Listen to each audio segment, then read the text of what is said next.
ওম গাম গণপতে নমঃ। ওম হ্রিম হ্রিম শ্রীম শ্রীম লক্ষ্মী বাসুদেবায় নমঃ। আপনাদের সবাইকে আমাদের পরিবার ভাগ্যালাপে সাদর অভ্যর্থনা জানাচ্ছি। আজকে যে তথ্যটি প্রদান করব সেটি হচ্ছে, রাস্তায় এই জিনিসটি যদি আপনি দেখতে পান তাহলে 11 কদম মানে 11 পা হেঁটে যান, যা চাইবেন তাই পাবেন। স্বাস্থ্যসম্মত একটি উপায় তথ্য প্রদান করছি, স্বাস্থ্যসম্মত সেই সম্পর্কে আলোচনা করব। তার আগে আপনাদেরকে স্বনির্বন্ধ অনুরোধ জানাবো, যারা চ্যানেলটিকে এখনও সাবস্ক্রাইব করে ওঠেননি তারা সাবস্ক্রাইব করে পাশে থাকা বেল আইকনটি ক্লিক করুন। ভিডিও ভালো লাগলে লাইক করবেন, শেয়ার করবেন, ভিডিওটি শেষ পর্যন্ত অবশ্যই দেখবেন। যারা আমাদের সাথে এতদিন পথ চলছেন তাদেরকে আমরা আবারও কৃতজ্ঞতা জানাচ্ছি এবং বয়োজ্যেষ্ঠদের আমরা কি করছি, আমরা আমাদের অন্তর থেকে প্রণাম জানাচ্ছি। তাদের আশীর্বাদ আমাদের একান্ত কাম্য। চলুন আমরা জেনে নিই। দেখুন, রাস্তায় আমরা যখন এটা দেখব, সেটা আমরা ধরুন যানবাহনে যাচ্ছি বা গাড়িতে যাচ্ছি, পার্সোনাল কার হোক, প্রাইভেট কার হোক, বা এমনি ট্রান্সপোর্ট হোক, বা আমরা জেনারেল ট্রান্সপোর্ট হোক, বা আমরা হেঁটে যাচ্ছি, এটা আপনাকে করতে হবে। তবে দেখুন, আপনি যদি প্রাইভেট কারে যান তাহলে আপনি এটি করতে পারবেন, কিন্তু আপনি জেনারেল ট্রান্সপোর্টে গেলে করতে পারবেন না। তখন কি করবেন সেটিও বলে দিচ্ছি। দেখুন, রাস্তায় ধরুন আমরা যখন যাই তখন আমাদের ভাগ্যচক্রে যদি আমরা দুটো জিনিসের ব্যাপার নিয়ে আলোচনা করব, কেন কি সেই সম্পর্কে। দেখুন, আমরা যদি কলস যাত্রা দেখি, কলস যাত্রা মানে হচ্ছে, দেখবেন মাথায় করে মহিলারা ঘট নিয়ে যাচ্ছেন, ওই নৃত্য করছেন কোনো অকেশনে। সাঁওতালি নৃত্য হয়, সেই সাঁওতালি নৃত্যের কথা বলছি না, কোনো পুজো হবে, পবিত্র একটা পূজা অর্চনা হবে, সেখানে কলস স্থাপনের জন্য মাথায় করে একাধিক মহিলা বা একজন মহিলাই নিয়ে যাচ্ছেন। কলস যাত্রা সাধারণত একাধিক মহিলাই দেখতে পাবেন। এই কলস যাত্রা খুবই শুভ, জীবনে আপনার ফল পরিণতি এনে দেবে। এই পূর্ণ কলস দেখা মানে আপনি যে কাজে যাচ্ছেন সেটি পূর্ণ হবেই, আপনার মনস্কামনা পূর্ণ হবে। যদি কোনো সাধারণত সধবা নারীদেরই দেখতে পাবেন, সধবা নারী যদি এই পূর্ণ কলস নিয়ে আপনি দেখতে পান সধবা নারীকে, আপনার মনোবাসনা পুরুষের যেখানে, এটা যদি কলস যাত্রাও না হয়, ওই দেখবেন এখনও এমন অনেক জায়গা আছে যে হয়তো কোনো সধবা নারী সেজে গুজে বেশ কলস কাকে করে, মানে এই কোমরে করে নিয়ে আসে না, সেইভাবে আসছে বা হাতে ধরেই আনছে কোনো ঘট, পরিপূর্ণ ঘট, জলপূর্ণ। আপনার জীবনের পরিপূর্ণতা চলে আসবে, সৌভাগ্যের সৃষ্টি হবে, সমৃদ্ধি হবে। জল আমাদের জীবন, এই জল কিন্তু জলতত্ত্ব আপনার জীবনে একটা সুন্দর পরিকল্পনা মাফিক জীবন এনে দেবে, সমৃদ্ধি, সৌভাগ্য এনে দেবে, উন্নতি এনে দেবে। তাই আপনি কি করবেন, এই কলস যাত্রা যদি দেখতে পান বা এরকম যদি দেখেন কোনো রমণীকে, তাহলে আপনি 11 পা তাদের সাথে এগিয়ে যাবেন। ধরুন আপনি বিপরীত দিকে যাচ্ছেন, ভুলে যান আপনার কাজ, যতই আপনার কোটি টাকারও আপনার প্রয়োজন হোক না কেন, 11 কদম তাদের সাথে এগিয়ে যাবেন। আপনি যে দেব বা দেবীকে স্মরণ করেন, মানেন ইষ্টদেব, তারই নাম করতে করতে এগিয়ে যান।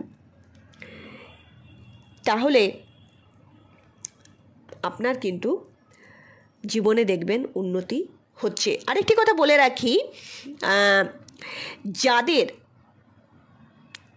বংশে সন্তান হয় না, সন্তান হলেও সে সংস্কারযুক্ত নয়, সে হচ্ছে উচ্ছৃঙ্খল, তার মধ্যে সংস্কার নেই, তার মধ্যে কোনো বিধিবিধান মেনে চলার লক্ষণ নেই, আপনার জীবনে এবং আপনার পরিবারের সবার আর্থিক অনটনে আপনারা জেরবার, দারিদ্রতার সম্মুখীন, বিভিন্ন দারিদ্রতার সম্মুখীন,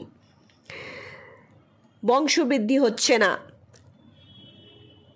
যদি জীবনে উন্নতি হচ্ছে না, মনোবাসনা পূর্ণ হচ্ছে না, পিতৃদোষ আছে, কারোর চাটে পিতৃদোষ আছে, এগুলো কিন্তু পিতৃদোষের জন্য হয়। এবং বংশের পূর্বপুরুষরা দেখুন 21তম পূর্বপুরুষও যদি মুক্তি না পায়, সেটা কিন্তু তার উত্তরসূরিদের উপর বর্তায়।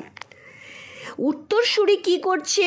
তার মৃত পূর্বপুরুষও সেটা কিন্তু সে যেখানেই থাকুক না কেন ভোগ করে, সে স্বর্গে থাকুক আর নরকে থাকুক, সে কিন্তু মুক্তি না পেলে সে কিন্তু ভোগ করে উত্তরসূরিদের কার্যকলাপ। তাই তো বলে শ্রাদ্ধটাকে সুন্দরভাবে পালন করতে, যাতে তার সদ্গতি হয়। কোনোদিনও দেখবেন আপনাদেরকে, যদি আপনারা চান, আমরা গরুড় পুরাণ থেকে একদম তথ্য প্রদান করব, লাইন বাই লাইন, অধ্যায়, চ্যাপ্টার, সমস্ত শ্লোক তুলে আপনাদেরকে আমরা জানাবো যে কিভাবে আমাদেরকে করা উচিত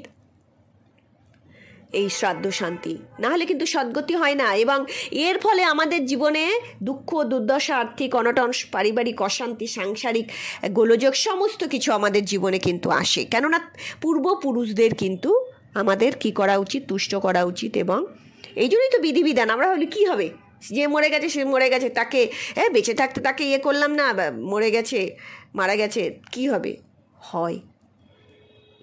হয়, অনেক কিছু হয়, সেগুলো জানতে হবে, শাস্ত্র অবশ্যই পড়তে হবে। তার জন্য তো আমাদের মণিমুক্ত মানে সঞ্চিত আছে আমাদের সমুদ্র। কি সমুদ্র? আমাদের পুরাণ, বেদ, সেগুলো পড়তে হবে। তা এই সমস্ত কারণের জন্য, এগুলো থেকে মুক্তি পাওয়ার জন্য আপনি কলস যাত্রা দেখলে 11 কদম এগিয়ে যান। যদি আপনি ট্রান্সপোর্টে যান, কি করবেন? কিচ্ছু করার নেই, মনে মনে মানসিকভাবে এগিয়ে যান 11 কদম। তারপরে আপনি ইউটার্ন নিতে পারেন, আপনি ব্যাক করতে পারেন, আপনার যেখানে গন্তব্য সেখানে যেতে পারেন, কোনো অসুবিধা নেই। আপনি এই যে এগিয়ে যাচ্ছেন, শরিক হচ্ছেন, এই যে আপনি এগোচ্ছেন 11 কদম, আপনার জীবনে এনে দেবে সুখ, শান্তি, স্বাচ্ছন্দ্য। আর শবযাত্রা যদি দেখতে পান, সেটাও উত্তম, কিন্তু অতি উত্তম এই কলস যাত্রা। তা শবযাত্রা যদি দেখতে পান, যত কাজই করুন না কেন, প্রাইভেট কারে গেলেও নেমে যান, দাঁড় করান, পার্ক করিয়ে দিন, দিয়ে 11 কদম হেঁটে যান। পুরুষ মহিলা সবাইকেই বলবো, কোনো অসুবিধা নেই। এই যে শবযাত্রে আপনি এগিয়ে যাচ্ছেন, এবং আপনি চিনুন না চিনুন, 1 টাকার কয়েন, আপনি যে দেশেই থাকুন না কেন, আপনার দেশে যে মুদ্রাটি প্রচলিত, সেই মুদ্রার 1 টাকার, ভারতীয় যে 1 টাকার কয়েন আছে, 1 টাকা, তার সমগোত্রীয় অর্থ আপনি সেই শবযাত্রায় সামিল হন। 11 কদম হেঁটে গিয়ে আপনি দিয়ে দিন, যেখানে তাকে শোয়ানো থাকে, নিয়ে যাওয়া হয়, সেইখানে দিয়ে দিন।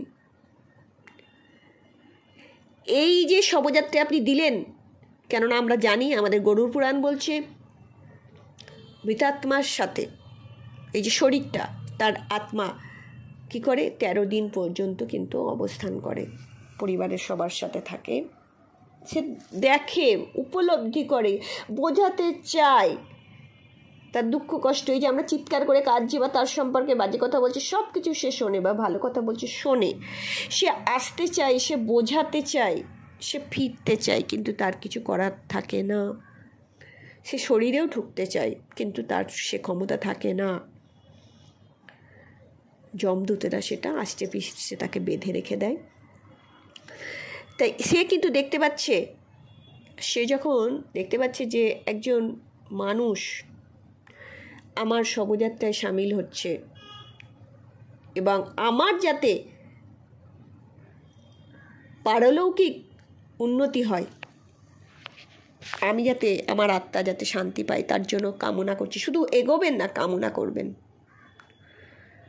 তাহলে সে কি করে? আশীর্বাদ প্রদান করে, এবং ঈশ্বরের কি হয়?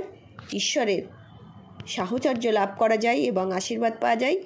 এ সময় নমঃ শিবায় অবশ্যই জপ করবেন, হরির নাম জপ করবেন, রাম নাম সত্য হয়, তাই না? সব কিছুই মিথ্যা, একমাত্র রাম নামই সত্য। তাই অবশ্যই না বলতে চেয়েও বা নিজের সুখ স্বাচ্ছন্দ্যের জন্য যেভাবেই হোক না কেন, রাম নাম তো মুখ থেকে বেরোবে। আর আপনারা জানেন রাম নামে কি হয়, রাম নামে সমস্ত দুঃখ কষ্ট মুছে যায়। অবশ্যই করুন, উপকৃত হন, ভালো থাকবেন। হরি ওম।